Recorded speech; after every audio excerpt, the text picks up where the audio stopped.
try and help you forget, perhaps for a while, your drab, wretched lives. Here's a song all about springtime in general, and in particular about one of the many delightful pastimes that the coming of spring affords us all.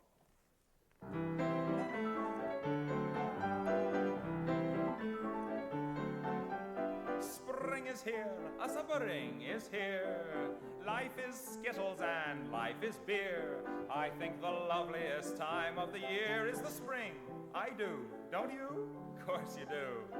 But there's one thing that makes spring complete for me, and makes every Sunday a treat for me. All the world seems in tune on a spring afternoon when we're poisoning pigeons in the park. Every Sunday you'll see my sweetheart and me as we poison the pigeons in the park. When they see us coming, the birdies all try and hide, but they still go for peanuts when coated with cyanide.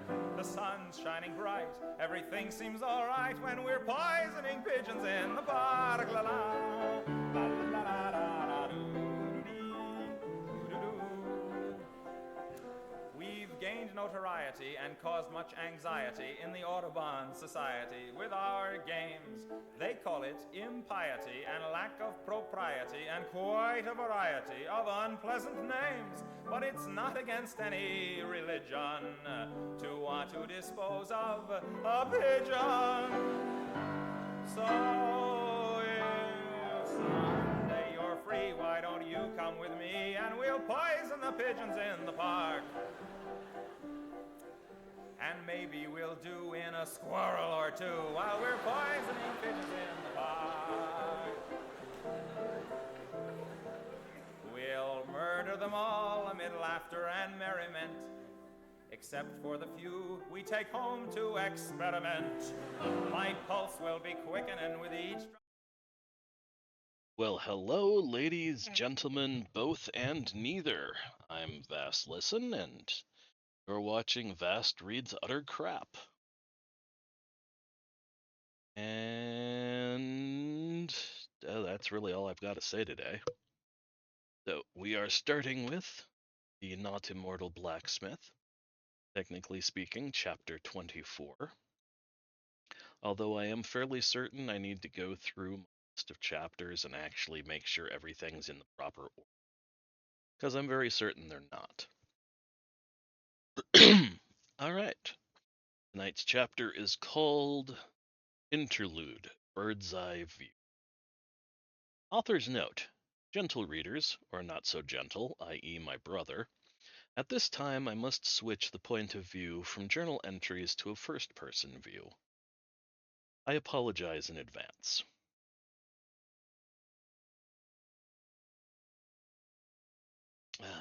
Don't know that I really like that sentence, but we can skip that for now.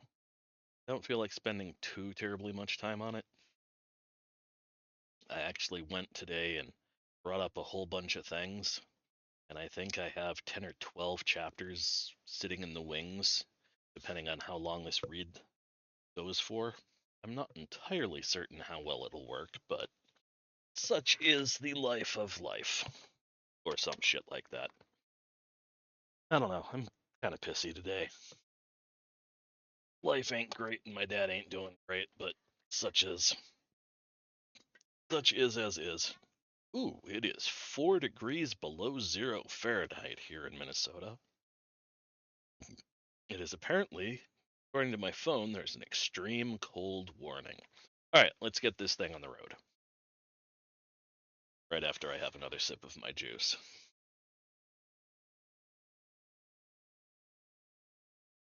Alright.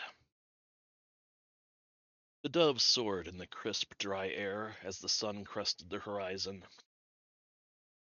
and the wind was barely a breeze. In its opinion, the humans down below were being humans, crawling on the earth, moving in 3 distinct groups towards a central location. The location itself was a low... Word I can't read today. Muddy Blugger Bow. The location itself was a low rocky plateau, a plateau containing old wood and stone. Oh, dear Lord, I didn't even put an S in there. A plateau containing old wood and stone buildings and a strange. You know what? We forgot to do the smart thing and do the spelling and grammar check. So let's go through and do that.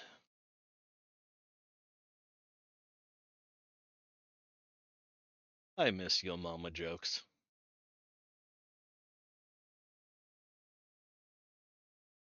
Okay, and repeated word, more corrections of its and its.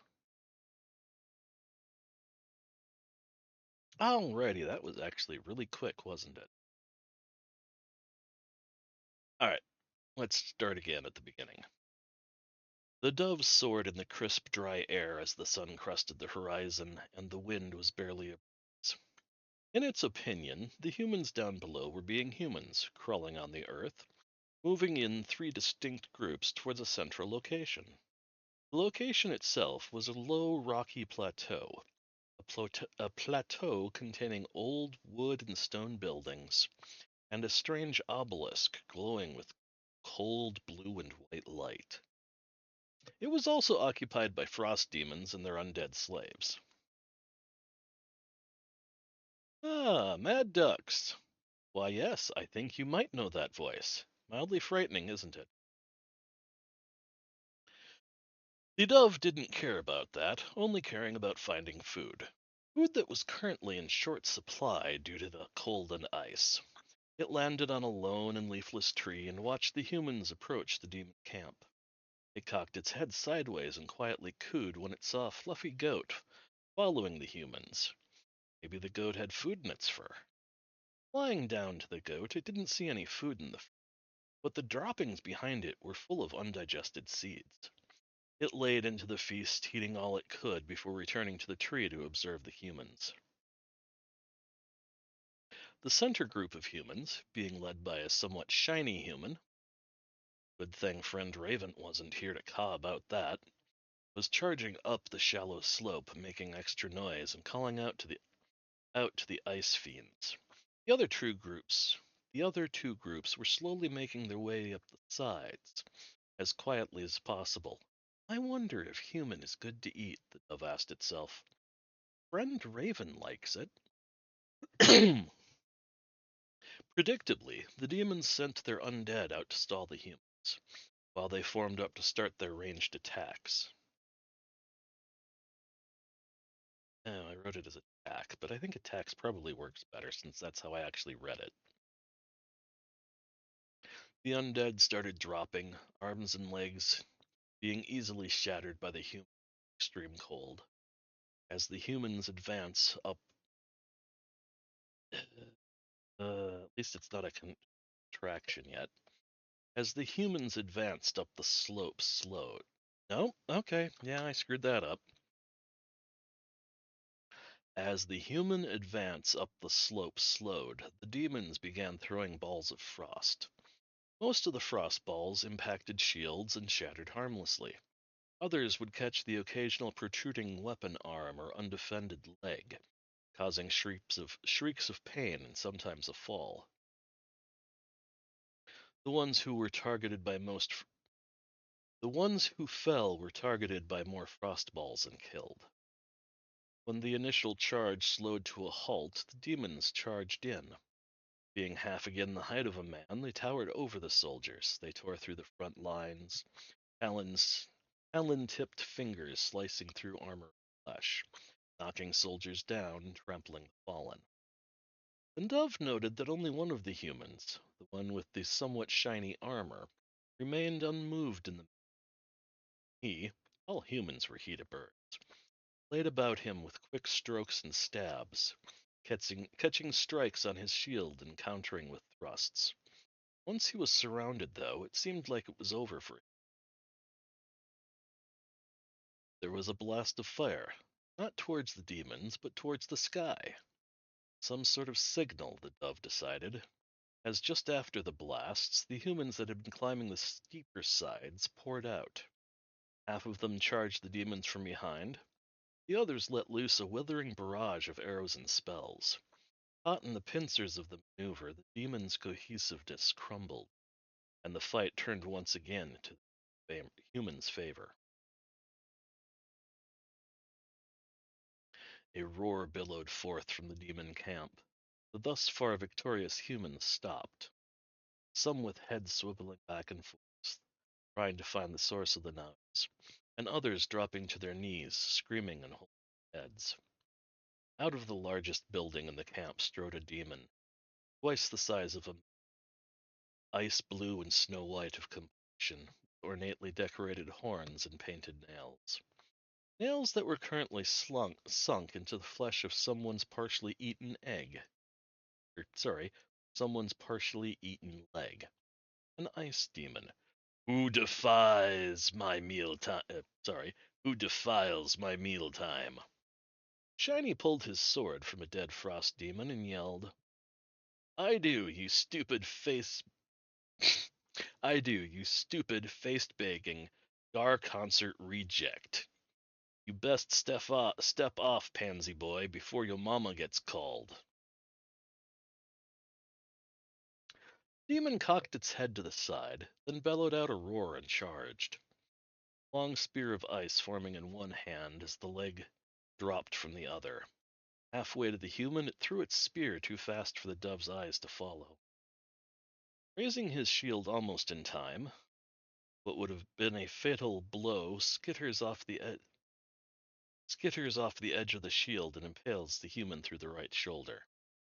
The human drops to the cold, hard ground and lays still. The towering demon stopped at the foot of the man, grinning. You thought you could best me? An arrow bounced off his back. Your feeble troops can do nothing. As it oh, I really need to do. All right, we're gonna go back and rewrite this in past tense because present tense just doesn't work. So cocked its head to the side. Through.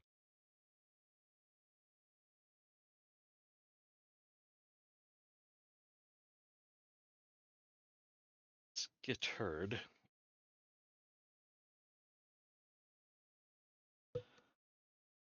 Raising his shield almost in time, what would have been a fatal blow skittered off the edge, and skittered off the edge of the shield and impaled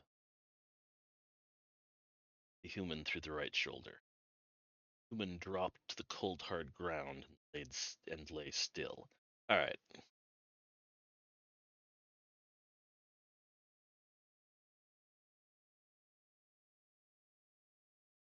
That's rewritten, well, edited. Towering demon stopped at the feet of the man, grinning. I think grinning needs to go in the front of the sentence. Yeah. Grinning, the towering demon stopped at the feet of the. I don't know. It, I think stopped at.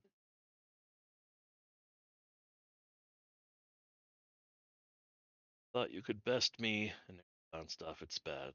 Feeble troops can do nothing.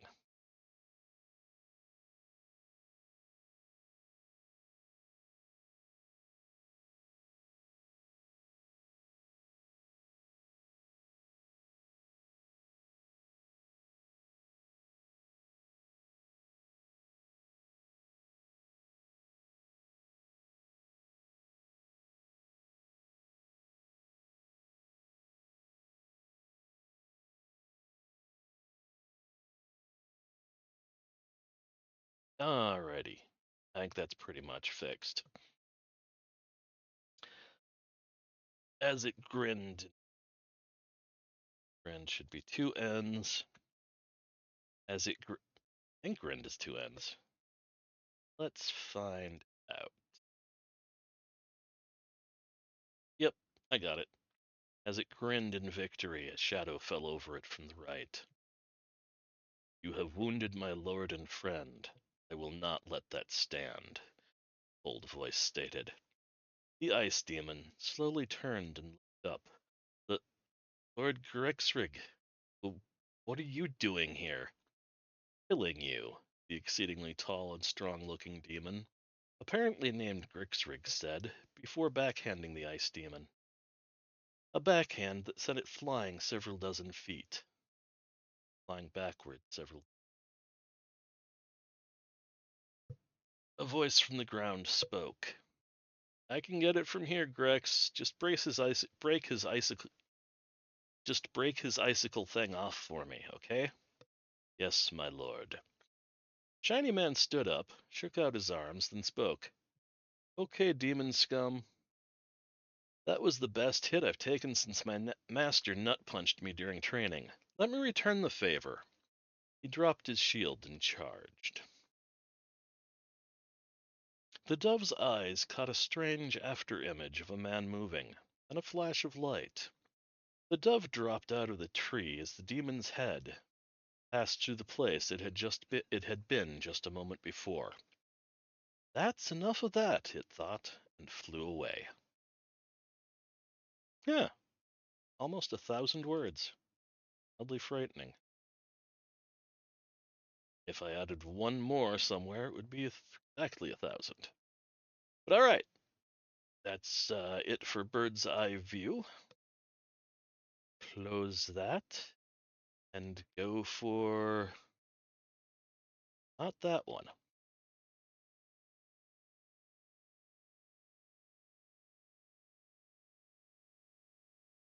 Ah,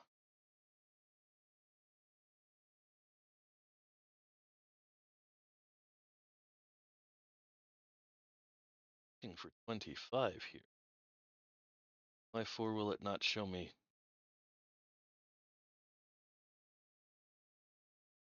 5.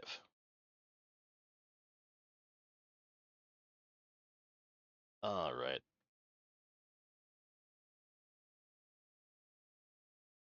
Shows that. Not what we're on. Shows 24, which is also not what we're on. And yet it will not show me 25. I really hate this thing some days. Come on, it's right here, it's right here. And had them all queued up, you stupid machine.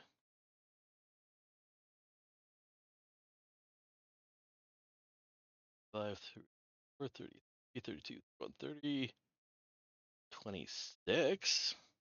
Also, again, not what we're looking for.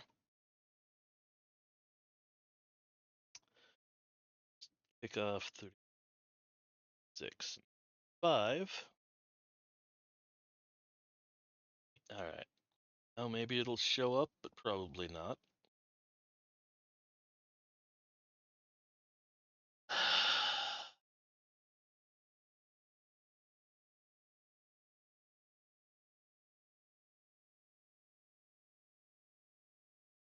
Interlude.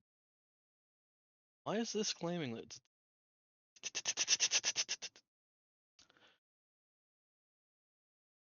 Oh, okay. I do not understand.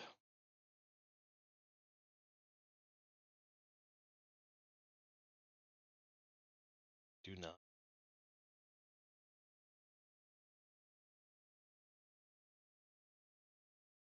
Whatever. All right. It's on interlude trouble 2. I don't get it.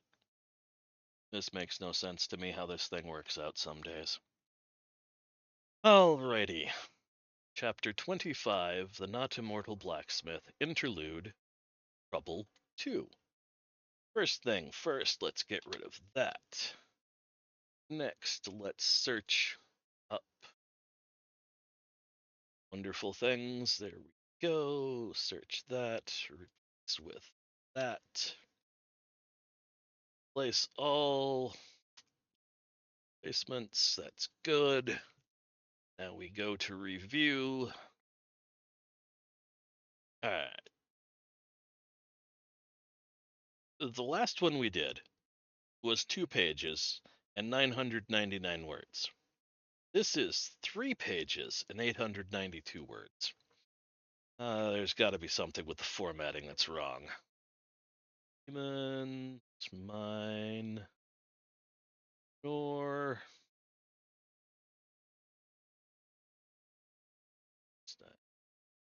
All okay. Well, that was quick. Horrifically disturbing. Alrighty.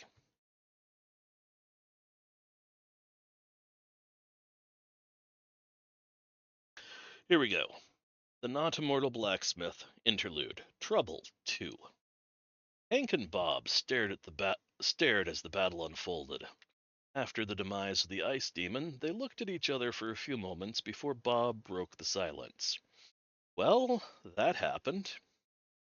Yep, Hank said. You sure your stat appraisal was accurate? Yes, Bob shook his head. I just don't get it. You think his gear gave him that much of an extra boost? I couldn't get a good read at that distance. More than likely, Hank shrugged. Alright. Oh, Hank shrugged needs to go in front of the sentence. There we go. And this is why we do a read through. Because it makes things easier to read later on. Hank shrugged. More than likely. What do we do now? We keep watching, Bob answered, head swiveling back to the plateau. As they watched, a group of mages and the leader of the army began breaking down the obelisk in the center of the demon's camp. As it started to crumble, the air started to warm and the ice fields began to melt. There goes our early Christmas, said Bob. Yup, Hank replied. That reminds me, are we heading to your folks this year or mine? I think we had Easter at yours this year, so mine, Bob responded. Okay, please remind your sister to stop hitting on me. You and I got married to stop that kind of shit, said Hank. I told you not to let her be your maid of honor, but no, said Bob. Look you, how was I supposed to know she would get a bit stalkerish on me afterwards, Hank said. It should be Hank asked, not said.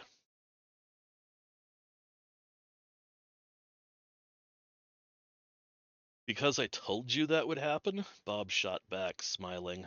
A boom echoed across the plain. Whatever. Hank shook his head, returning the smile. Oh, looks like they've... Fractions! Everybody take your shot. Looks like they've completed the destruction of the obelisk. All right, now we wait for them to clear out and then go investigate the scene, Bob said. An hour and a bit later, Bob and Hank walked to the top of the plateau. A short look around confirmed what they already knew. The place was a wreck, and anything of use was gone. Anything that it was of no use, and the demon's dead, had been piled on top of one of the wooden buildings and put to the torch. They are nothing if not efficient.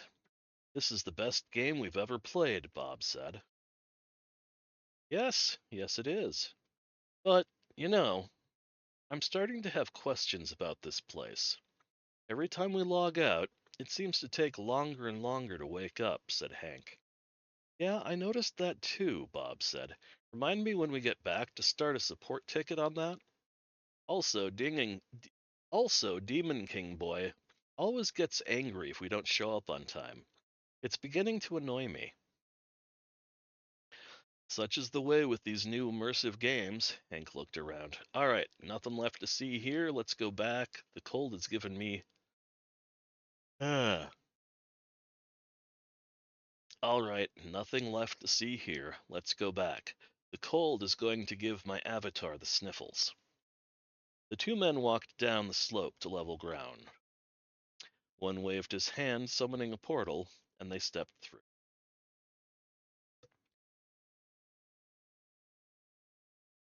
Hmm. Yay, drinky drink.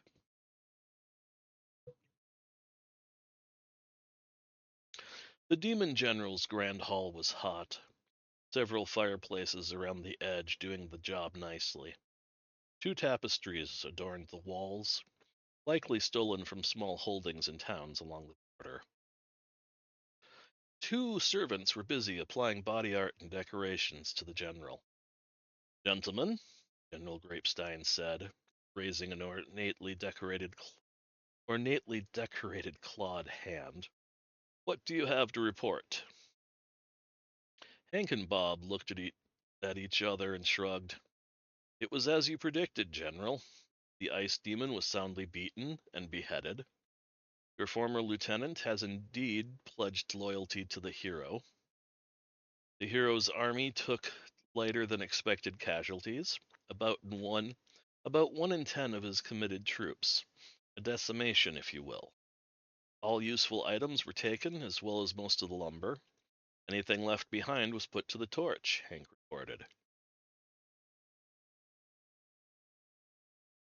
An interesting thing, General. They piled all of the demon corpses that didn't dissolve onto a makeshift pyre and gave them a funeral. Might you enlighten us as to why they would do that? Bob asked. Oh, those bastards! That needs an exclamation point. Oh, those bastards! General Grapestein said. If the hero gave them last rites, then he has sent the demons back into the karmic circle. Traction, everybody! Take a shot. I'll need to report this act of blasphemy to my lord when I see him tonight at the ball. General? Sir? Bob asked. A blessed purification is the only way to truly get rid of a demon. Burning the corpse with normal fire gets rid of the bodies and prevents any taint from the bodies sinking into the soil, General Grapestein lectured. But with the invocation of purity, the bodies are truly destroyed and the shred of spirit from which it was made is cast into the circle of reincarnation, where the spirit fragment may grow into an actual soul. It is the most heinous of desecration for one of us. Bob and Hank both nodded, the light of understanding in their eyes. Thank you for the enlightenment, Lord General, Bob said, sincerity in his voice. Will you require anything else from us today, or may we retire and log out? I believe that is all. General Grapestein waved his hand in dismissal. Off you go. Bob and Hank bowed deeply and departed from the hall. One of the servants looked at the general. Are you sure? Are you sure we cannot eat them, my lord? Not yet, but soon enough. Ugh. Not yet, but soon, though, my precious ones. Soon. Okay. Gotta love the general. Although, I do find myself wondering about using Grapestein, because people are gonna say, oh, it's too Jewish. I don't know. People are what people are. Too many people make a stink out of it. I'll probably change to something else, but who knows? That was weird. All right. I do not want this one.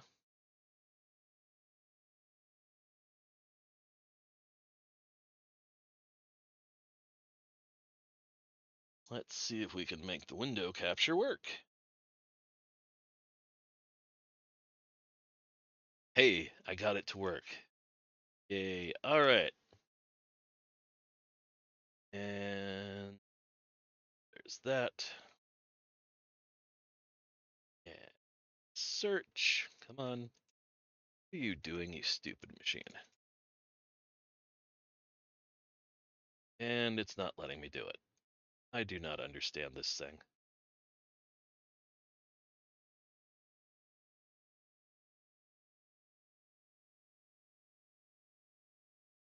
Yes, do that.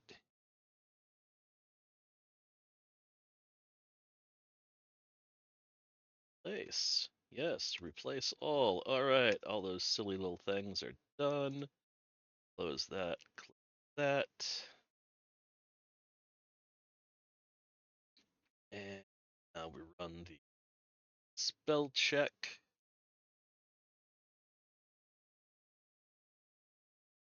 Or all of that one. Beastmen is one word or two. I think I'll do it as two just because I'm lazy.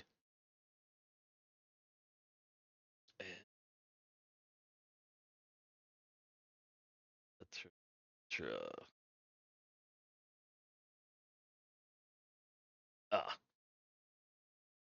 go 12-year-old. And delete. Oh, it won't let me delete. Son of a 5. Just ignore once.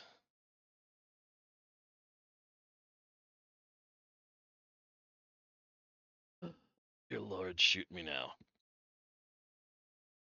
All right. The Not-Immortal Blacksmith. What? This is not actually chapter 9. It's actually 26. This is what I meant about renumbering the chapters. So, number 26, The Not-Immortal Blacksmith, chapter 9, Baker. Author's note. This should have actually come out after The Kid too, but meh. I think from this point forward, the Maxwell chapters are going to be a bit more detailed and cover less lengthy periods of time.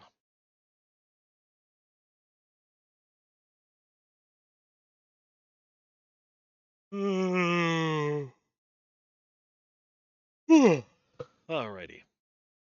It's been a few weeks since I dropped the kid off with the army. Not my problem anymore.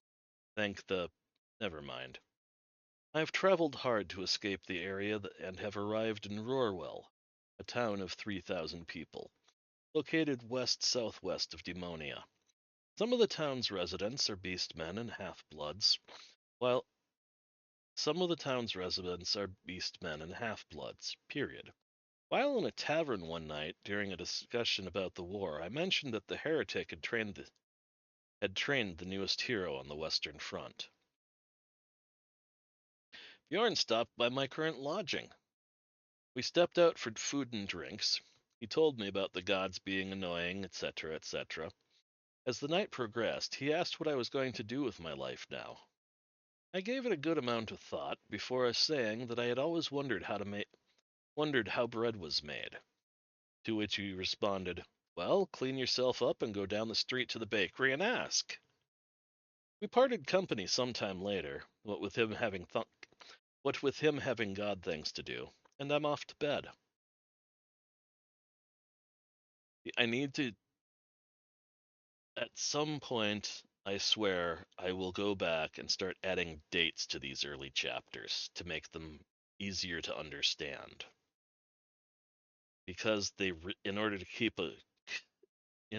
keep a clear and concise timeline, the dates really need to be there.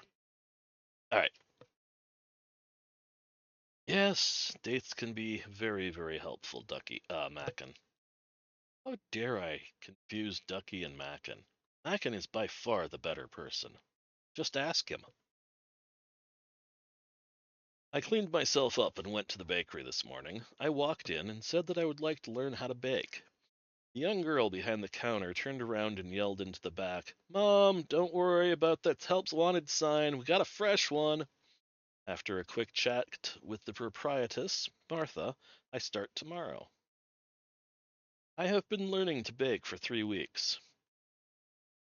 And contraction, everybody, take another shot. You'll probably get alcohol poisoning if you actually do it, but let's go. It's almost. I am awesome. Okay, Mackin says, "I am awesome enough to be here with you on my birthday." Oh, well, why didn't you say happy birthday, Mackin? Tonight's reading is dedicated to Mackin 6 because it's his birthday. I'm awesome enough to be here with you on my birthday whiles I work on this item guide. So take that for what you will. I appreciate your company. All right. I have been learning. I've. Tractions vast. And there we go again, everybody. One more shot. I've been learning to bake for 3 weeks. It's almost as intricate as making watered steel, and in some cases, more intricate. Most of my time is spent doing the prep work, watching the baked goods being made and selling them. Next month, I will be allowed to make the basic peasant bread. The matron, Martha, is a young looking 30 something, widowed, and has almost no time to deal with anybody's shit. She is rather devout to the gods, but generally I like her. Her daughter, Jenny, on the other hand, a rambunctious 12-year-old, is obviously trying to get us together. Contractions, everybody. Have a shot. I'll have to nip the bud off of this.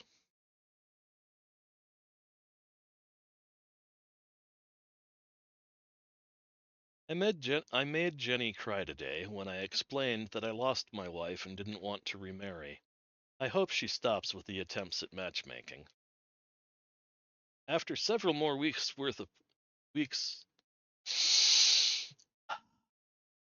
stupid public school system.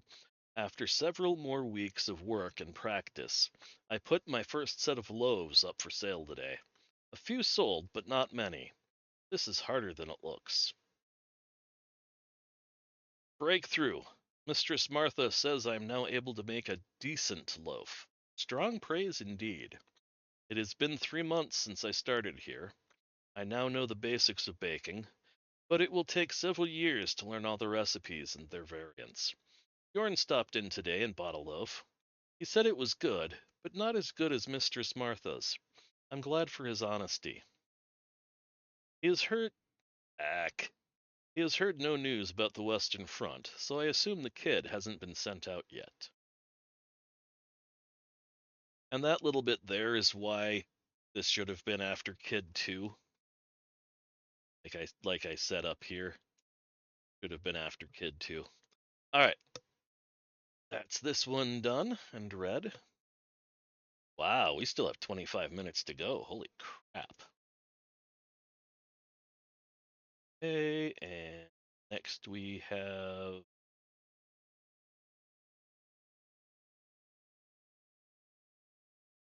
all right. D7.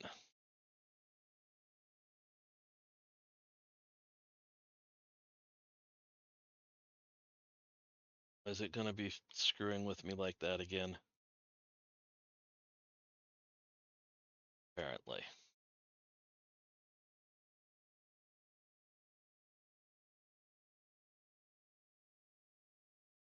All right. Again, this is just weird. Window is winword.exe. 26. Baker is what it actually says, but what it's showing and what it is 27. I don't get it. Number 27, the Not-Immortal Blacksmith. Interlude, the Kid, 4. Alright, so first we delete that. Second, we try. Yeah, it's being stupid again. Wow, I'm really getting it, aren't I? Yes, find that. Yes, replace all. Okay, close.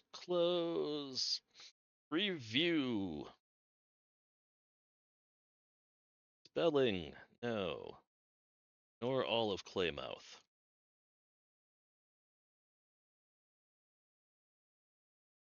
No, we don't want to ignore that.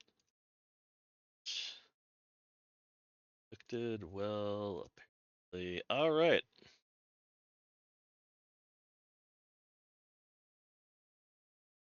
Back to the top.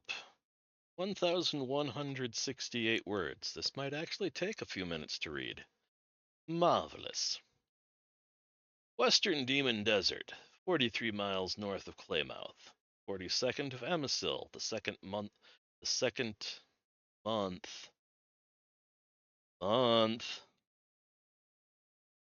42nd of Amisil, the second month of summer, 2109.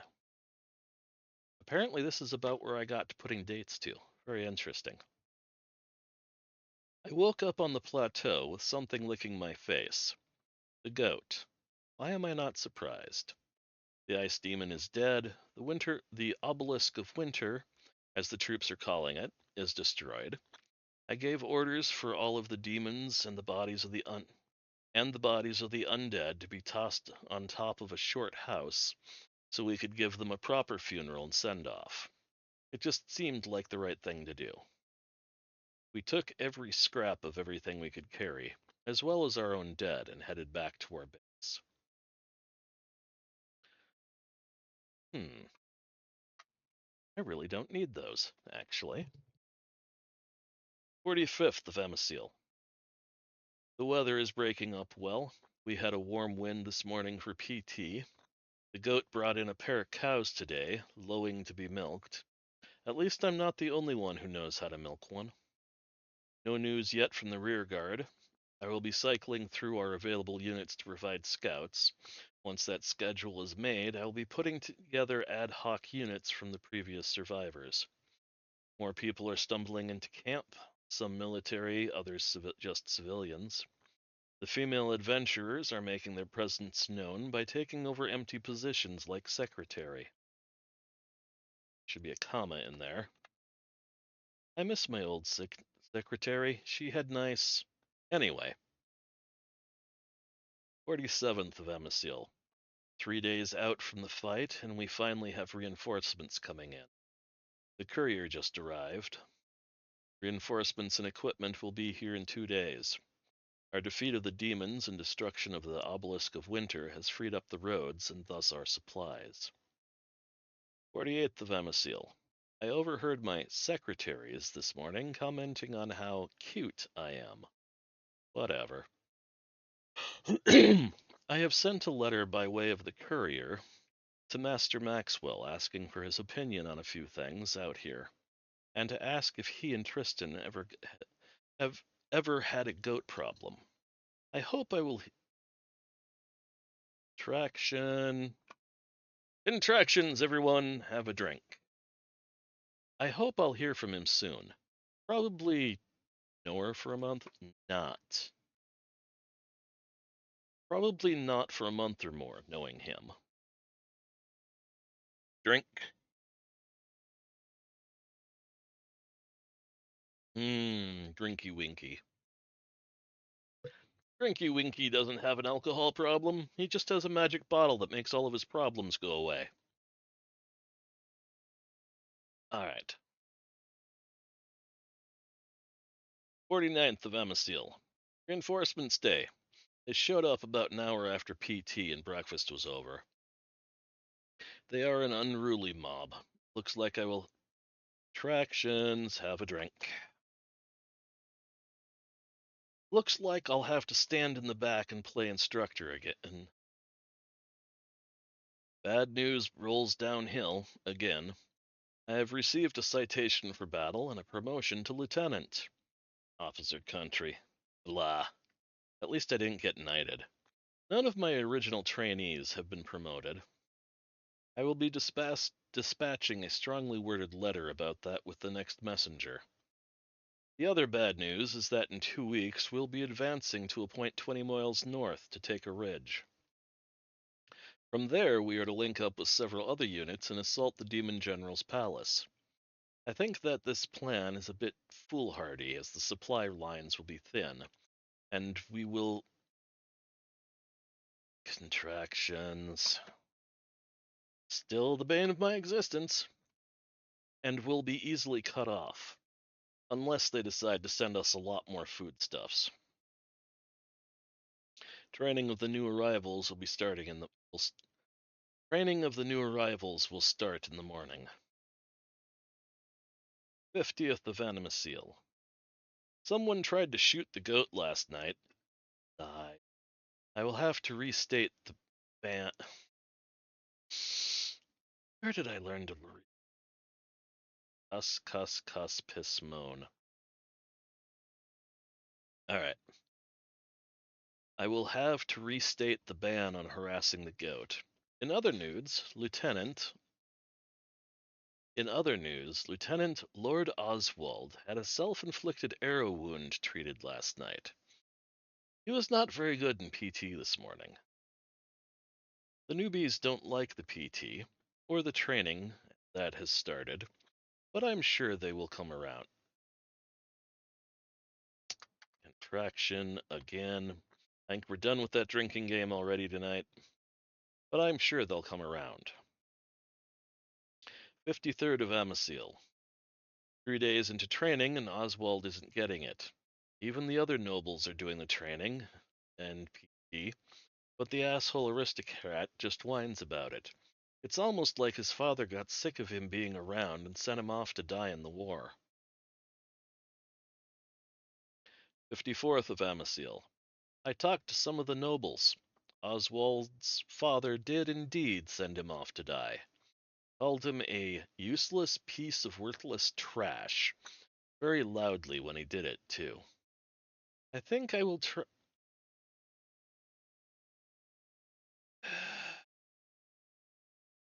I think I'll try and help Oswald. This will be difficult.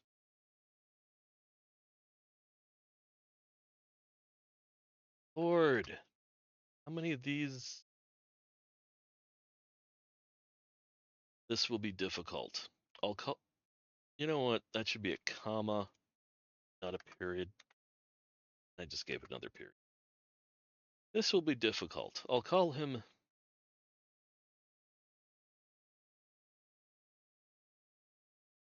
This will be difficult.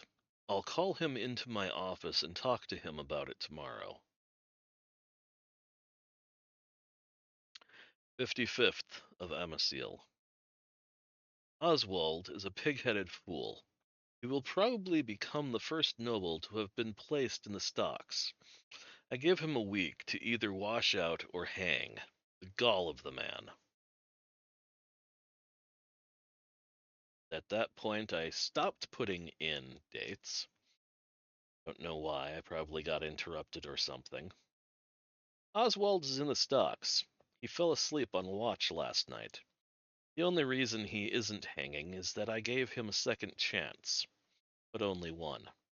In other news, the goat brought a minstrel this morning, a young lad from the school of Rio. He plays fairly well, but his tunes sound a lot like thrash metal that has been mixed with classical. I'm homesick now. I miss the old club scene.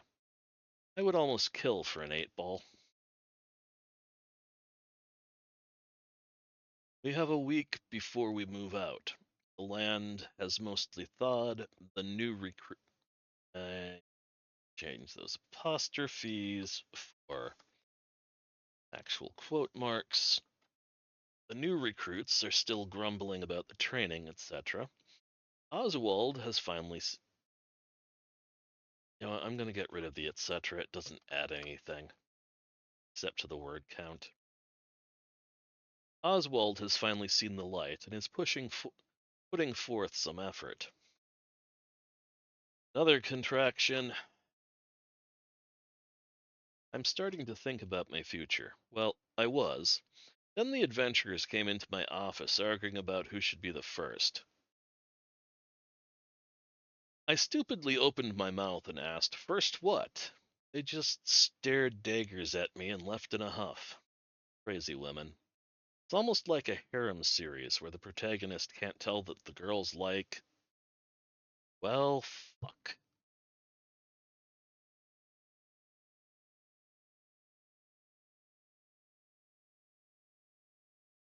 Oswald came into my office this morning. Yeah, I think into. Not just to, but into. Oswald came into my office this morning and lodged a complaint. Apparently, the goat was on his tent's roof this morning and was making, I can't believe I'm writing this, rooster noises. I asked what the hell I was supposed to do about it. His response, "You gave the order that the goat was to be left alone, so I didn't attack it. You figure it out." Then he turned on his heel and left. He does have a point, but what am I supposed to do? Yell at the goat? My secretaries and I have had a long conversation. They claim that they will, as it were, keep it in their pants until I come of age in 3 years. I don't know exactly how I feel about it, but progress has been made. We leave in 3 days. The goat has disappeared, I hope for good. Someone caught him trying to mount a cow, was almost more trouble than he was worth.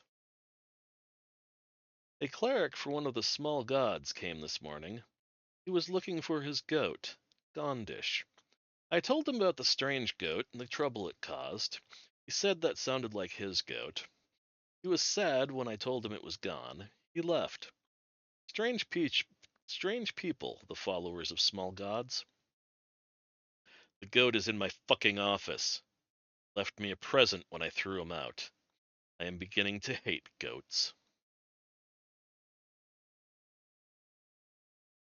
On a personal note, one of the reasons that I personally don't like goats is I was camping one year at a place called Tomahawk Scout Reservation. I was in the primitive camping area. It was a group camp area, taught tomahawk throwing and black powder and blacksmithing demonstrations. Well, it was demonstrations of all of that. I was there as part of a work program, but that's neither here nor there. They had goats. There was a goat, a bunch of chickens, horses. Yeah, I guess that was about it. I want to say there was something else there too, but the goat decided to wander into my tent one day, and I told it to leave, and it looked at me, left a pile of droppings in the middle of my tent, and then scampered out. And dealer of death. Yep, I did that in Boy Scouts and Many Point Camp. Yeah, but yeah, ugh, cursed goat. I have never liked goats ever since. I used to think it was cute and, oh, it's adorable and fuzzy and you'll give it scritches and then it tries to butt you in the face or, because of height differences, tries to headbutt you in the nutsack. Was not my favorite thing. It really, really wasn't. Anyway, screw goats. We're going to read one more chapter of The Blacksmith, and then we are going to. We might have time for two. Probably not.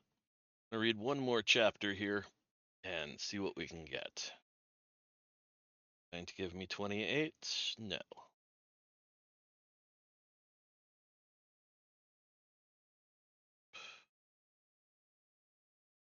Hey, look, it's me on Twitch watching Twitch. Mildly amusing. No, we do not want that. 10, back to chapter. Here we go. It worked. I do not understand. I really don't.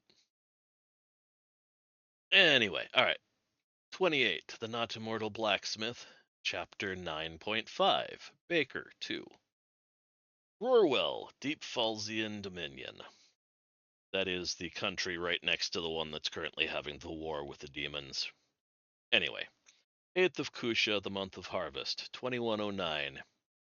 Oh, 2,109 years since the new gods came. Jenny has been looking at me for a few minutes now after receiving a gold coin from a half-blood who just bought out half the bakery for the Demonia celebration of independence. Jenny, why are you looking at me like that? I asked. I can actually put that on one paragraph. Sorry, Max. It's just that the picture on this coin is the spitting image of you, Jenny said, walking over to me. It's called a golden heretic, the biggest coin in Demonia. It's worth three standard gold coins.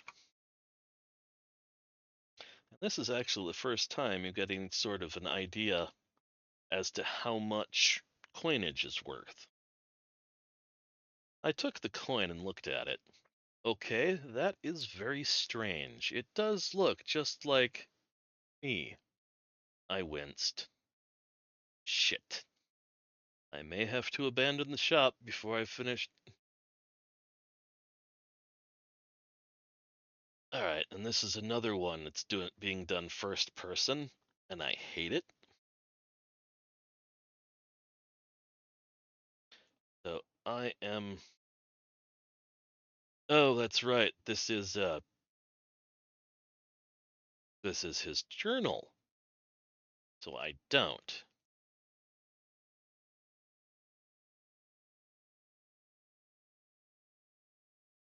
So we're gonna add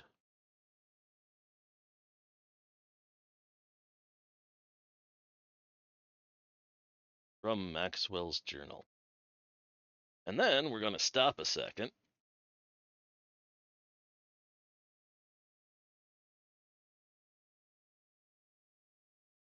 Really? Only the one result? Damn.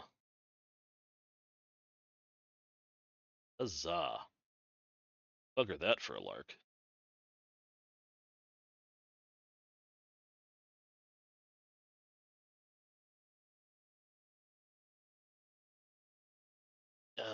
Ready.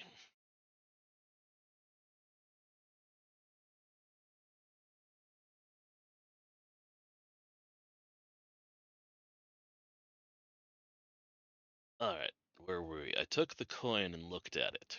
Okay, that is very strange. It does look just like me. I winced. Shit. I may have to abandon the shop before I've finished learning everything. I searched through my coin purse. Would you mind if I buy it off the store? I kind of want to keep this. Alright, now, I am going to,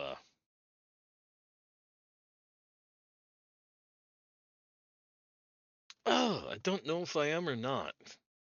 We'll just leave it at current tense and I'll go back and look through it at some later point, probably with an actual editor at my side going, no, you don't want to do that, or yeah, you do want to do that. Anyway, we're losing time. I searched through my coin purse. Would you mind if I buy it off the store? I kind of want to keep this. That's fine. 3 gold and a copper for the money changing fee, Jenny replied. You really know how to make extra money, don't you? I said, handing over the coins. Thanks, Max, Jenny said, placing my coins in the register. I looked more closely at the golden heretic. The front of the large coin had a good picture of my face and profile. The back has the words, The heretic, may he never return. I'm going to have to go to Demonia once I'm done here and get to the bottom of this. It's more than a little embarrassing.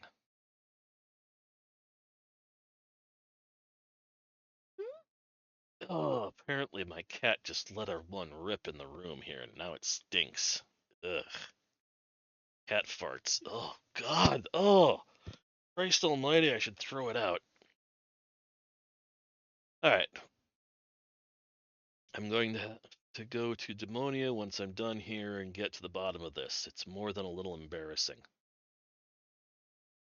I didn't remember to do the spell check, did I? Behead. Ever loving, well, best. Once.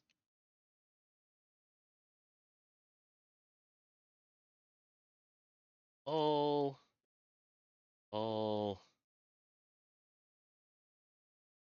Alright, there we go. Oh my god, that cat fart is disgusting! Oh!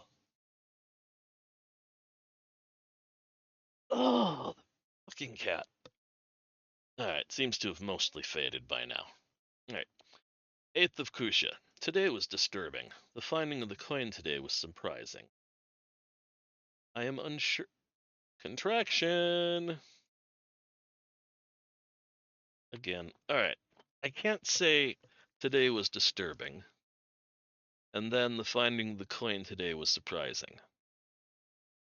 So I think I'm going to.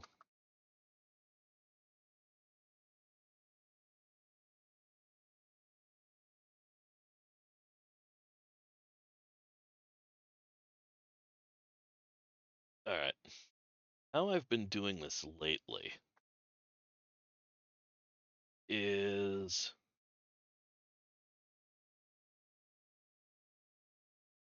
like this.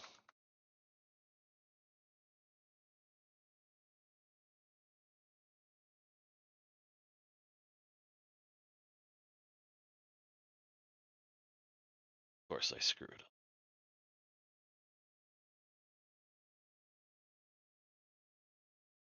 There. Dash. Activity. Followed by dash.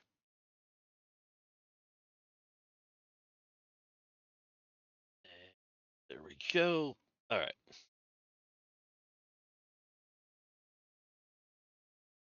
Finding of the. There we go. The finding of the coin today was surprising. I'm unsure how to handle it. Handle this. I will look. Contractions.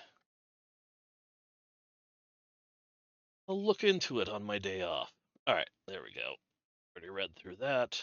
9th of Kusha. More customers from Demonia today. I had to pay Jenny the money changer's markup for all of them. Little thief.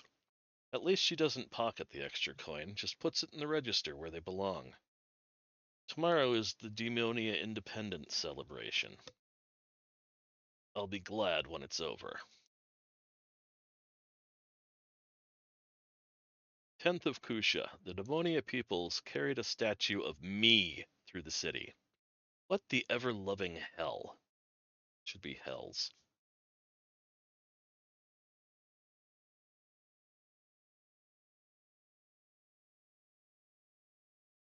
Dealer of death. There wasn't a goat there. I did get to ride a former rodeo horse. That's cool, dealer.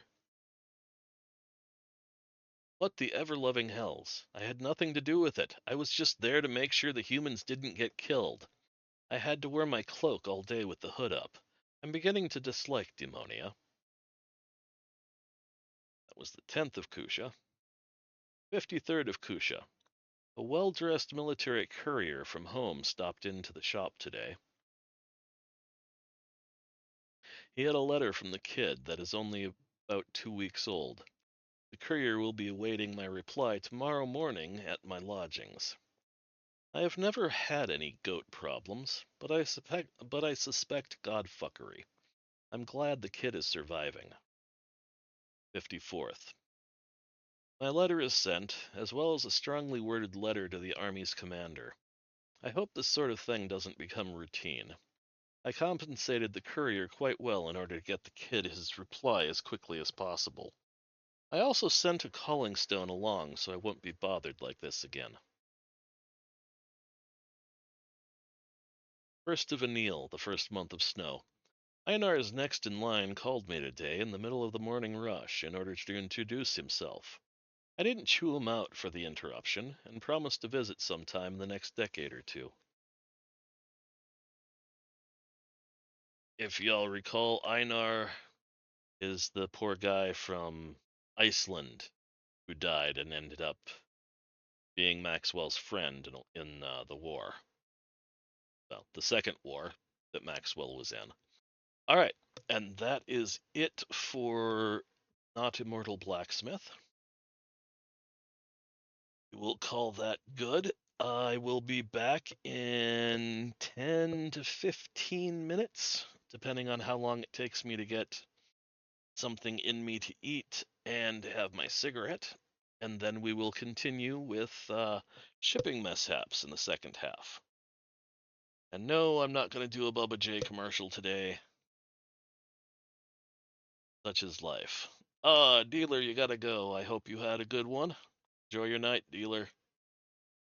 All right. Break time in 3, 2, 1, go.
And we are back.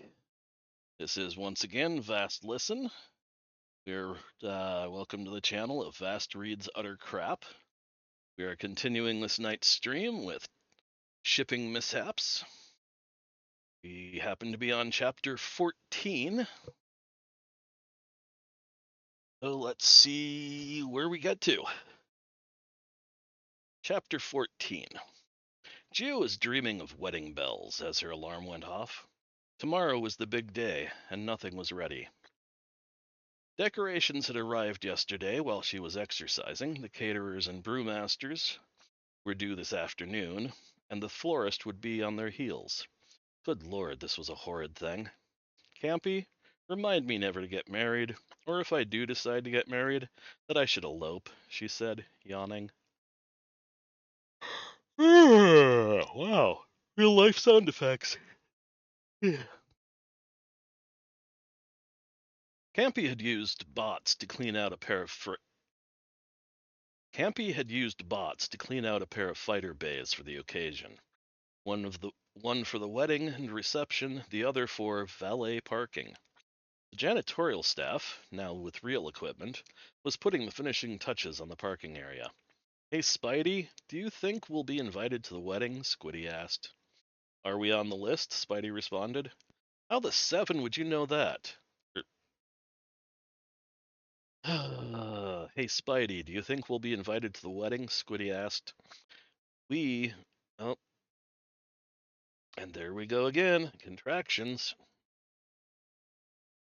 We're on the list, Spidey responded. How the seven would you know that? Asked Hansert. I saw the list. And don't use that kind of language here. We don't want to jinx the occasion, Spidey chided the other former pirate. Spider chided the other former pirate. Fine, Hansert replied.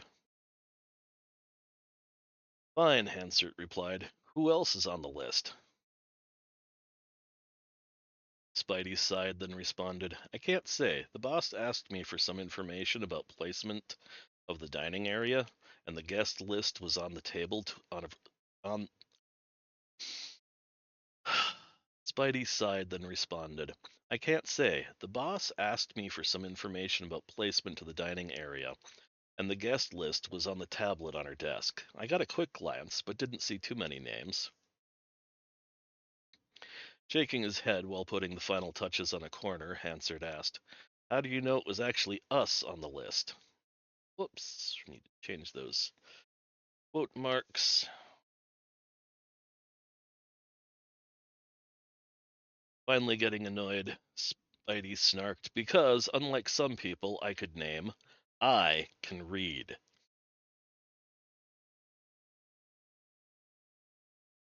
And more quote marks. More quote marks to replace. Piss off, the AI is helping me to learn. Could be just helping me learn.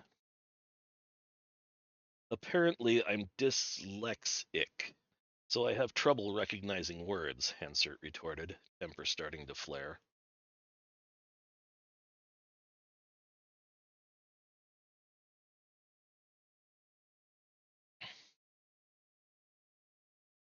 Oh, okay, I'm sorry. You know what? I'm proud of you for getting that taken care of.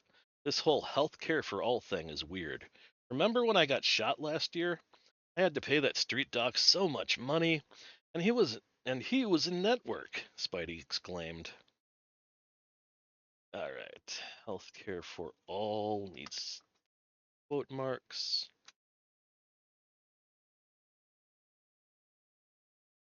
Did you ever finish paying him off? Squiddy asked with much interest. No, Spidey admitted. Well, crap, you are so dead, Hansert quietly said. All right, everyone, let's get this practice underway, Geo said loudly from the podium on the small stage. So I stand up here, the Marines form two ranks at attention, you guys walk in together between the ranks. Boperick, upon reaching the stage, you cut Kiki's dad with a ceremonial sword. Then you both climb the steps. She looked at the small crowd surrounding the stage. Then I pronounce you wife and husband. Did I miss anything? All right. begin that. Kiki's father, Dathan, piped up, "No, that's correct. Boprik, try not to give me a scar. I only just finished getting the one Kiki gave me decorated properly." Everyone laughed. "If you say so, sir. I think a matching one on the other arm would do wonders for your prospects," Boprik answered. Banter done, the group formed up, and the practice was repeated several times. "Okay, now that that's done, on to something that back home we call the groom's dinner," Geo said, signaling Campy to have the caterers bring in the meal.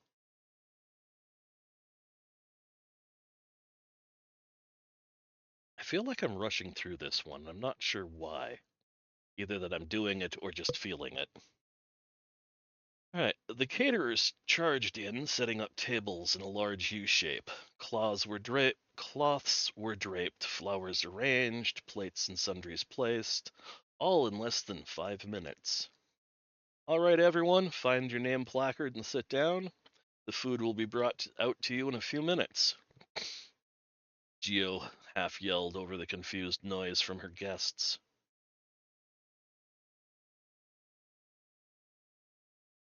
"Begin."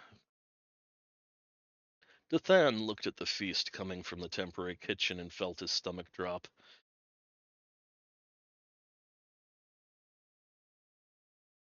This needs to be capitalized. Well, capitalized, not apostrophe.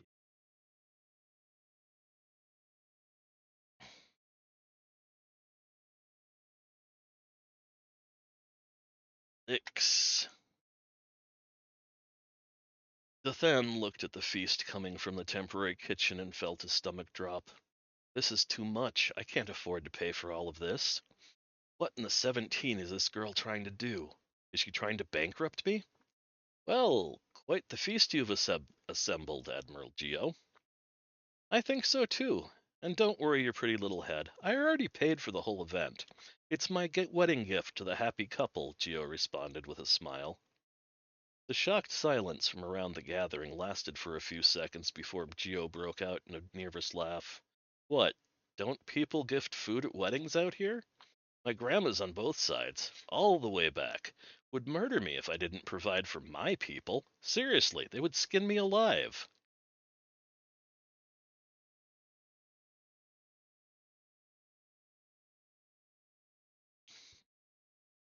Everyone stared at her. "Did I just put my Did I just put my foot in it again?" Geo asked, looking worried. Kiki finally broke the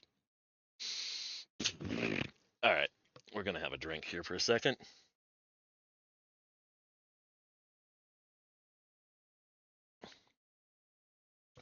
Kiki finally broke the silence, responding, "Not exactly.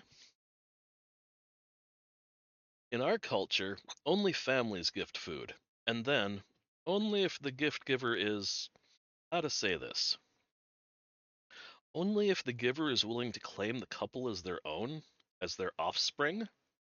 "Oh, okay. Well, since I found out that all of my family is dead, I've started," and a contraction, "I've started to think of the ship as home and of my crew as my family, so I guess I'm fine with it." And I just said it when I was reading, so we'll change it to that. Geo said, giving a sad smile. She stood up, raised her cup of. Oh. Alright. She stood up, raised her cup of Udful.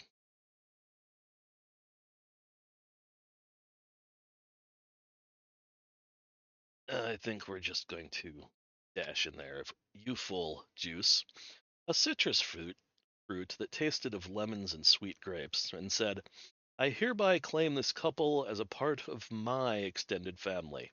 She looked over at Dathan. "And if you think you're escaping your duties to the couple because of this, we will have words." Dathan, a little tear of pride running down his face, just nodded. Later that evening, while lying in bed, Geo looked up at the ceiling. Campy, what in the hell did I just get myself into? Well, you have just legally accepted Kiki and Boprik as your next of kin. It is not the only person in this story that doesn't use contractions is Captain Laud. Need to remember that. Well, you have just legally accepted Kiki and Boprik as your next of kin. It's not unheard of in Brunel's society for a poor relative to be adopted in such a way by a more affluent family. However, it is unheard of for a non-Brunel to do such a thing. Contraction. I've been going over local records, and such a thing has never happened before. Congratulations on being the first? In a very quiet voice, Geo said, "Oh crap." Wedding guests had started arriving 5 hours early. Children were running everywhere. Geo was already at her wits' end. The caterers were arguing with the florist, the decorators were arguing with both of them. The ship was in an uproar, and Geo was in the middle of it. "A pleasure to meet you, Governor Vespermimov. I hope you enjoy today." She shook the offered appendage. "A pleasure to meet you as well, Admiral Geo," the governor replied, and moved off towards the snack tables. "Quite a spread you have prepared," a slightly rumpled-looking Lisvet Athui in a system defense dress uniform said. "Ah, Colonel Rumley. I'm so glad you could make it," Geo said, silently thanking Campy for the information being fed into her new earbud. "If you have a moment later, I would like to talk to you about pirates," Rumley said. "But of course, I would be glad to." "Wonderful." The colonel wandered off to rub shoulders with others of his acquaintance. Oh, yeah, this whole smoking thing's gotta go. I think I'm gonna give it up for Lent or something. After several hours of polite greetings, Geo began to wonder if inviting every important person in the system had been a good idea. Right, and then we have Italic. Son of a bitch. Yes, when doing italics, it's Control-I, not Shift-I. Remember that, people. "I thought they would just send gifts or politely decline. I didn't expect them to all RSVP. Idiot. At least I only have an hour left." 15 minutes until the ceremony was to begin. Geo was dressed in her new dress uniform. Literally a dress made in the style of a scout uniform. Hair done up in a bun, slight makeup used to accent her eyes, and a ceremonial sword on her left hip. She checked herself in the mirror one final time and walked out to the podium. She looked out over the crowd of crew members, dignitaries, and family of the couple and smiled. "At least this will be interesting." All right. That is Control-I.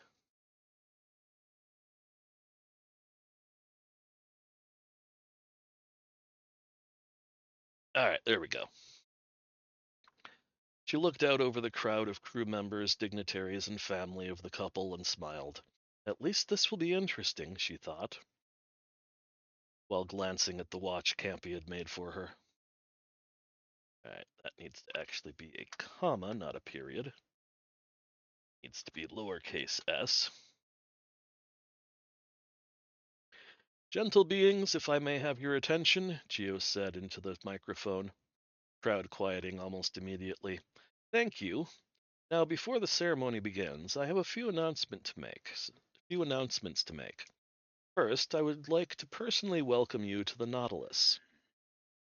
Name needs to be capitalized because you capitalize names of ships. Second, jeez, cough is getting annoying. Second, from the bottom of my heart, I thank you for coming to our little celebration. Third, do not stray from this area. Fourth, if you need assistance of any sort, don't hesitate to ask. And last but not least, please enjoy yourselves." Before the silence could erupt into applause, the sound of steel boots marching on deck plates was heard from the guest entrance. Geo looked up from her notes on the podium and smiled. Better late than never, Grand Admiral XP. Glad you could make it. Gasps of shock and surprise echoed through the bay as whispers of the Grand Admiral is here. It took longer than anticipated to park, was XP's response. I need to edit those names. I have an alarm set on my phone that goes off every day at 1 o'clock telling me to edit the names in this damn thing, and I still haven't done it. The ceremony went off without a hitch. The banquet and open bar were the talk of the evening. Ordering food, ordering food from the best restaurant and drinks from the best brew pub was a good idea. You know,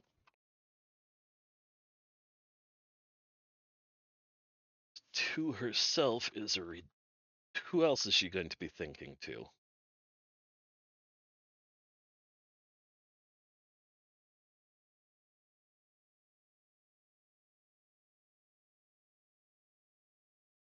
All right. And now let's start at the top. The ceremony went off without a hitch. The banquet and open bar were the talk of the evening. Ordering food from the best restaurant and drinks from the best brew pub was a good idea, Geo thought, while mingling with the guests. Thus far, she had evaded several lucrative deals, a smuggling contract, and 3 marriage proposals.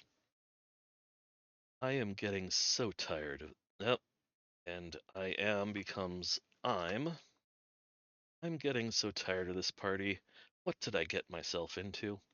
Admiral Geo? The question brought Geo out of her thoughts. She looked around, seeing Colonel Rudmith, the cop. Yes, Colonel, what can I do for you? 3 of your crew seem to be pirates. Please explain yourself, Colonel Rumley said. Okay, and this is another contraction. That's an easy one. I told them that they could either work off their debt to society by working with me, or I could turn them into the authorities. They chose to work for me, Geo replied. Did you get a court to sign off on this little penal system of yours? Colonel Rumley asked. Maybe? Geo raised her voice a bit. Grand Admiral XP, were you able to acquire what I asked about? XP excused himself from a conversation with the planetary governor and walked over. Thanks for that. He is a complete ass kisser.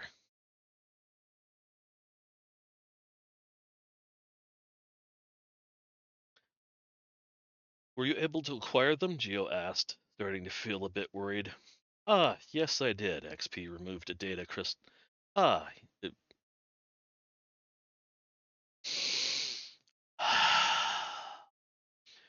Were you able to acquire them? Geo asked, starting to feel a bit worried. Yes, I did. XP removed a data crystal from his shirt pocket and handed it to Geo. It's all done. After 30 years of service, while confined to the ship, they will be free beings, with all the rights and duties of every other citizen.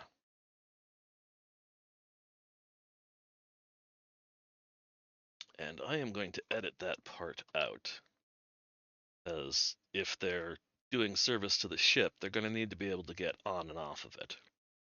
Thank you, Grand Admiral, Geo said, throwing her arms around him in a bear hug. Well, that is a bit... And... Apostrophe. Well, that's a bit frightening. Last time I saw you doing something like that, you were trying to rip the bride's ear off with your teeth, XP said dryly, his overly decorated tail lashing in amusement. Geo sheepishly released the Grand Admiral, turning to Colonel Rumley.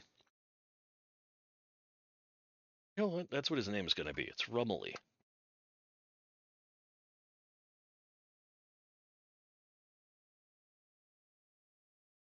Romali. There we go.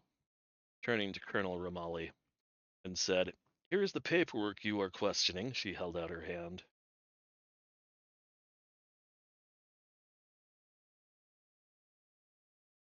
And more contractions. Here's the paperwork you were. She held out her hand. Colonel Rummy shuddered. He knew when he was beaten. I'll take your word for it, Admiral Geo. Thank you for such a wonderful party. He bowed and retreated.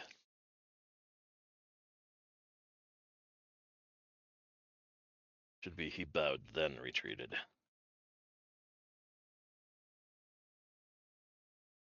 I, for one, am very glad that you could make it today. I was worried that my invitation would end up in the trash, Geo said, looking at the Grand Admiral. Oh no, I wouldn't miss this. He waved his hand at the bay. For anything. Do you know the last time I got an actual invitation for something that wasn't an official diplomatic function? Let alone a wedding for a service being? It's been decades, almost 5 of them. He gave a look of longing. I miss this. Thank you for the invitation. And more apostrophes to quotation marks. At 2200 hours ship time, Geo realized she had made a large mistake. Family groups with children were being escorted to bunk rooms. Stepping away from the group at large, she queried Campy. I may have miscalculated things a bit. Back home, people leave the party at the end of the evening. What's happening? Ah, I see your mistake. No, here it is custom that the host care for the guests for up to 3 days after the party, long enough for the happy couple to have a respite and Yeah, no. Don't want to think about furries doing stuff, Geo sighed.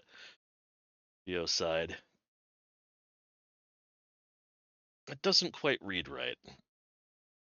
Ah, Geoside needs to go in front, that's why. Geoside, yeah, no, don't want to think about furries doing stuff.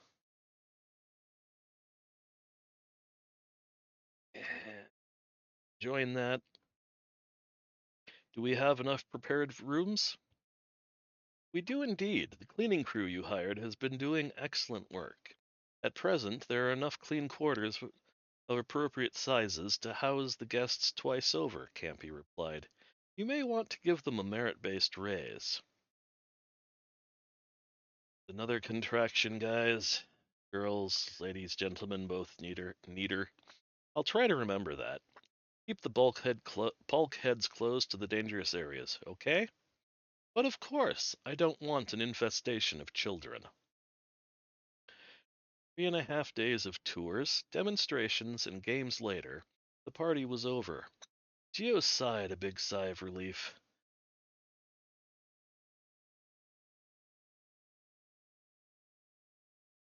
Geo sighed a big sigh of relief. Maybe no theme park after all. Right. Chapter 15. Goodbyes had been said, packages had been delivered, and the crew was well rested. Hyperspace had been breached and entered.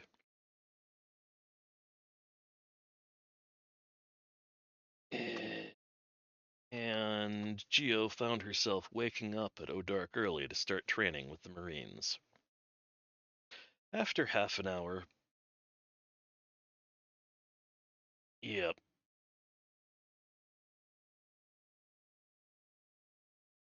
time differences are still differences. After half an hour of stretches and warm-ups, they started to run.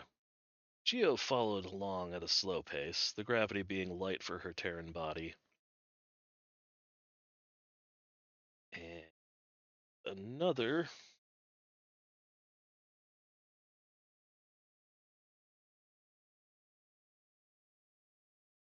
There we go.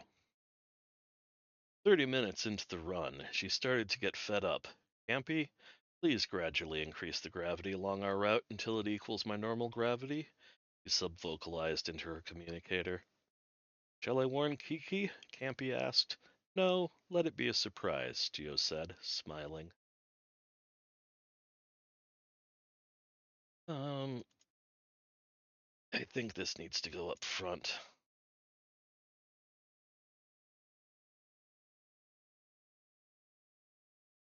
Yeah. And then we'll get the rest of this. Smiling, Geo said, "No, let it be a surprise." Much more appropriate. Wow, a lot of things in half-hour increments here. Another 30 minutes later, the entire Marine contingent was panting, sweating, and fanning themselves from exertion. Was exer- themselves from exertion. Kiki was less than impressed. "Call yourselves Marines? I know toddlers that can do better than you. I should have pulled that gravity trick when we first came aboard. Pathetic!" She looked over at the grinning Geo. "And you? Why didn't you do this earlier? I could have used the extra stamina on my honeymoon." Geo blushed with embarrassment. Will I? You know what? I don't want to know about your personal life. Unlike these," she gestured at the surrounding Marines, "I am all innocence and light."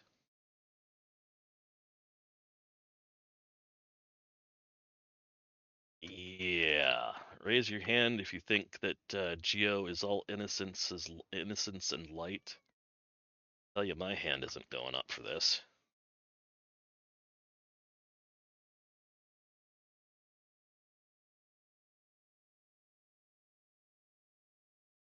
Alrighty. "Says the woman with a war crime on her hip," replied Kiki. "All right, you scum. Half an hour to clean yourselves and eat, then I'll see." Contractions in the middle of my speaking lines. "All right, you scum. Half an hour to clean yourselves and eat. Then I'll see you on the firing range." She looked over at Geo. "See you there too?" "Yep. Probably closer to 3/4 of an hour, though. Admiral stuff to do," Geo replied, then hustled off to her room. A shower, food, and clean clothes later, Geo felt better, except for a small pain in her lower abdomen.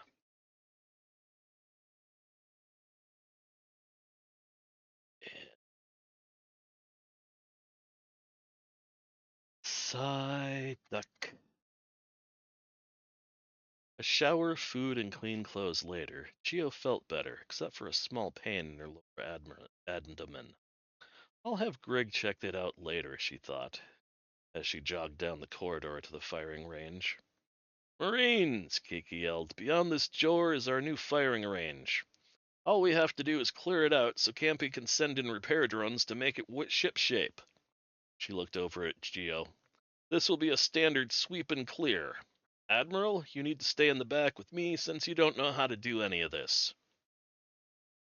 Alright, sweep and clear needs to be wooded.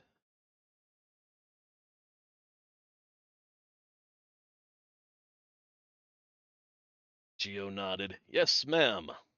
As the door opened with a clang, a hiss sounded as the atmosphere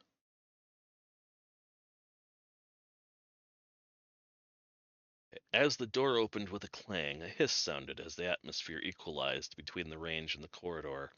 Then a flash grenade was thrown in. The grenade went flash, and the Marines rushed in. The dust of 12,000 years billowed into the air, so that when the weapon mount weapon-mounted lights played across the walls and ceiling, the beams themselves could be seen.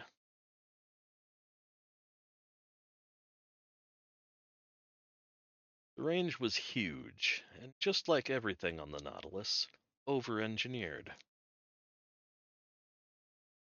The high ceilings made it look cavernous, and the lack of light made it ominous. Scattered across the floor were pieces of wall dividers, chairs, broken targets, lumpy piles of clothing, and other detritus. Resting against the walls were old boxes, crates, and more piles of clothing apparently left behind by the original crew. Covering each other and calling clear as each side room and open area was swept for hostiles, Marines advanced into the range. 15 minutes and no accidental discharges later, the range was considered clear.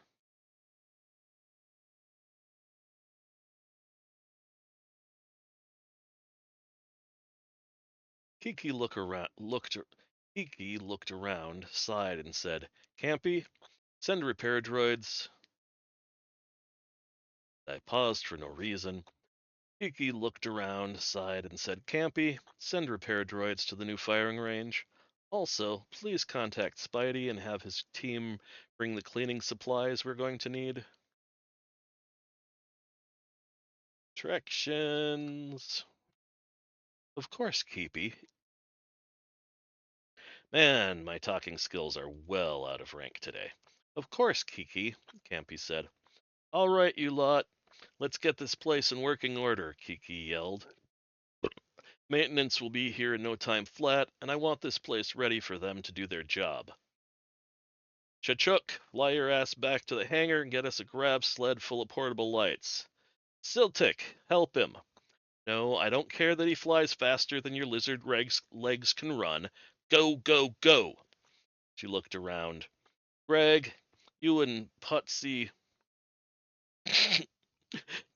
Greg, you and Putsy start getting those crates out into the corridor. Fluffy, see if you can do something about that door.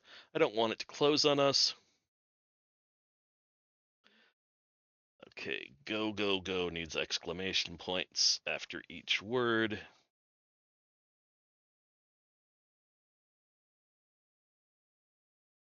The named Marines started.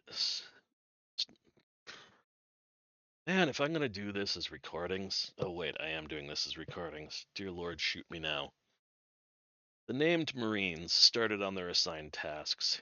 Kiki caught Geo's eye and winked, whispering, "Never give them time to think." Then louder, the rest of the troops, "Everyone else, start picking up the fallen stuff and moving it outside. If it looks like it may be important, pilot separate from the trash." The remaining Marines began picking up large pieces of trash and hauling it out the door. Less than 10 minutes later, Chachuk and Stiltic were back with a sled full of lights. And the moment the trash seized. All right, let's reread that one. Less than 10 minutes later, Chachuk and Siltic were back with a sled full of lights, and the movement of trash ceased as everyone helped set them up. Once done, Kiki took the remote and turned them on. Everyone gasped. The detritus and piles of clothing on the floor that everyone had thought were just garbage weren't. They were bones.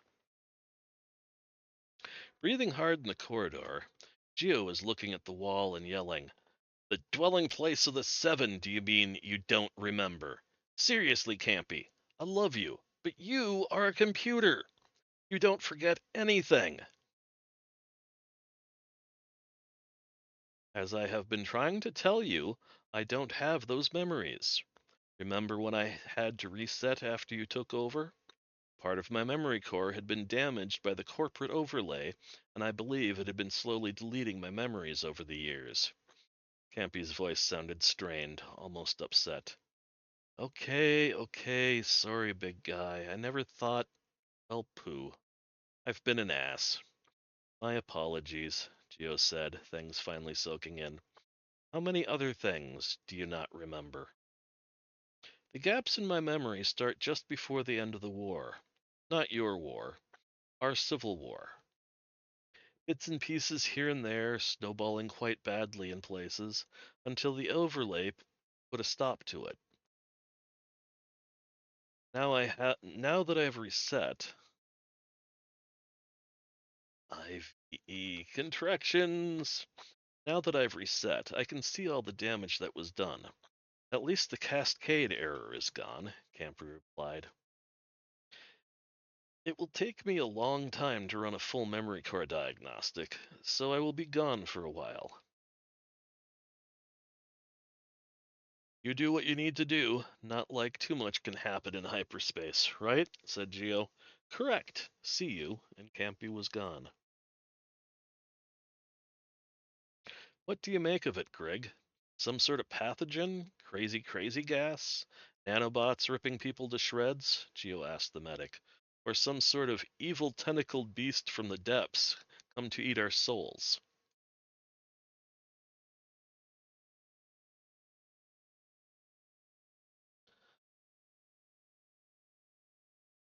Your people have some very wild imaginations, don't they?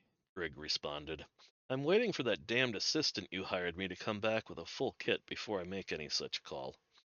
I'm back, said Campy, sounding much relieved. Did you miss me? It took no time at all. I thought you said it would take a long time, Geo said.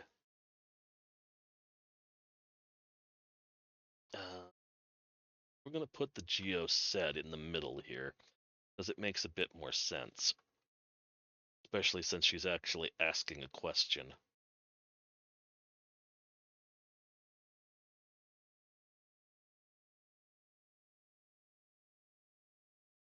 There we go. A long time for me, not for you. As far as I'm concerned, that was an eternity, Campy said, laughing. Jerk. Like boss, like ship. Smiling, Geo said, double jerk. Oikf, the crazy dog-like felonid engineer, chose this point to come staggering around a corner, carrying a large crate of supplies. If I could get a hand, I'm smart, not physical, you know. A pair of Marines ran over to help carry and set up the equipment Oigf, Ogif had brought. This shouldn't take too terribly long, O said once the equipment was set up, and started his work. 3 hours had passed. Everyone who wasn't on bridge duty was not so patiently waiting in the corner for O and his helpers to finish their examination of the firing range. Finally he came out. Oh, so needs a comma. So here's what we know, he started, waving at Grigg and the Marines they had drafted to assist. It would appear that about 200 of the ship's former crew were imprisoned here for reasons unknown and left to die. There is some evidence that they tried on more than one occasion to escape, but were thwarted. Death seems to mostly have been by starvation, but the last few that we found in the far back show symptoms of asphyxia. That is to say, a lack of clean air. O looked around at the group. Something bad happened here, and I, for one, commas, and I, for one, want to find out what. Kiki shook her head in disgust. That is so wrong. Then, looking at the Marines, we still have a job to do. Gather up all the remains and put them in the containers the cleaners brought. They'll be given a proper burial later. Cleaning time, people. Now! And here we have more italics that need to be done.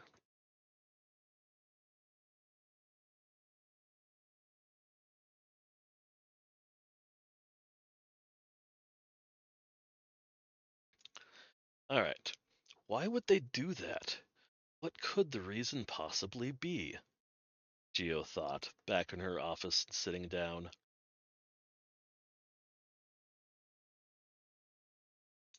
I don't like that.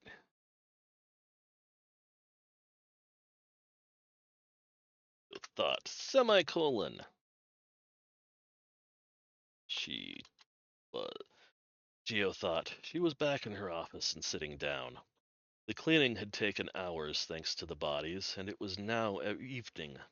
On the ship. Many items of personal property, including what she would call dog tags, had been found, and the names were currently being compiled and cross-referenced for eventual delivery to Fleet. Yeah, I guess Fleet works. Campy, do you have any sort of insight on what happened? Any scrap of information? Geo finally asked. I have no remaining memories, but I have an idea. Or should I say I have a suggestion? Campy replied after a few moments. What you got? Geo asked, mentally grasping for straws to explain the horror of the day. The secured storage vault should contain an air-gapped computer containing a copy of the ship's log. It was standard operating procedure during the war. It would be the equivalent of your people's black box, Campy said, voice sounding concerned. There is no proof that it is still there, but I hope that it is. And we can get rid of that, as it just doesn't work. And now we go and apostrophe to quote mark. Yeehaw.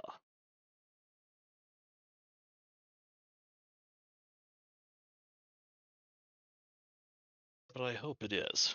Alright, we need to go search for it, Geo said. Then, how far away is the vault?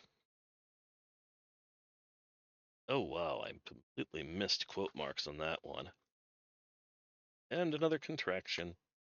It's in the lower center of the ship, 19 levels below the bridge. The direct lift to that section is out of service.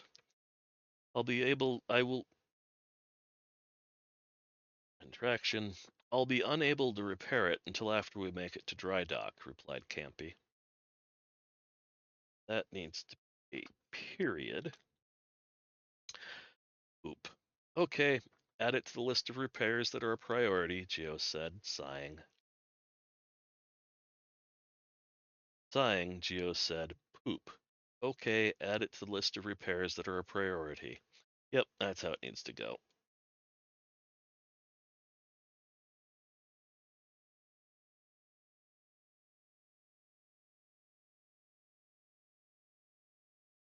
A sigh. And oh, wow. Very well, Admiral. Woodhull has been put on that list at this point. Life support systems need to have maintenance. Reactors, hyperdrill and drive, in-system drive, point defense systems, shields, food, hydroponics, fuel for both hyper and in-system drives, support and parasite craft, the captain's yacht, renew corvette, engineering. The list goes on and on. Allow me to say that repairing the whole ship to original will take several trillion credits, more than a decade in dry dock, and would only be possible if you could find a dock that was big enough to handle the whole ship at once. At present, the best we can afford is to have the drives, engineering, reactors, fuel system, and life support maintained. Even that will take weeks, and almost all of the money we currently have. Alright. Ta-da. So, we fix the ship and go broke.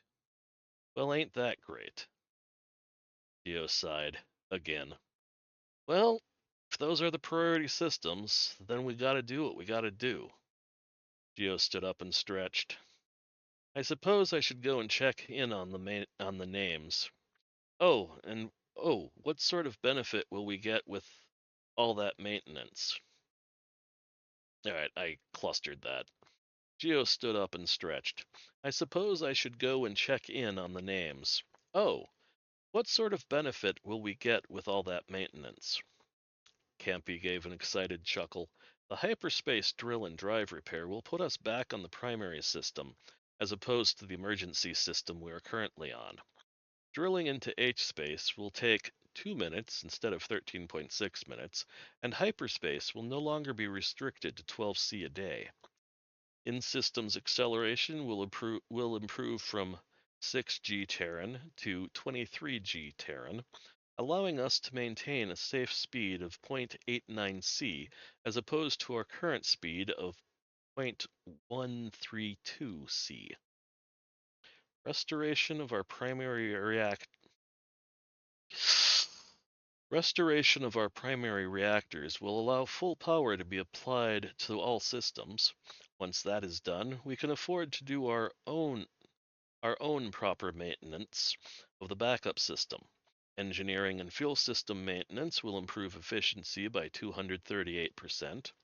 Life support maintenance will ensure that you don't all die. Geo's eyes, having gone wide during the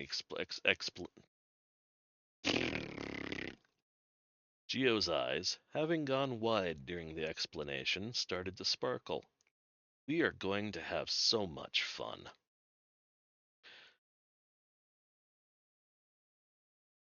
Several miles of corridor away, Spidey glanced up from his cleaning duties. I feel a great disturbance. All right. And we have finished chapter 15. It is 2 minutes past 10 p.m. And wow, there's still people here.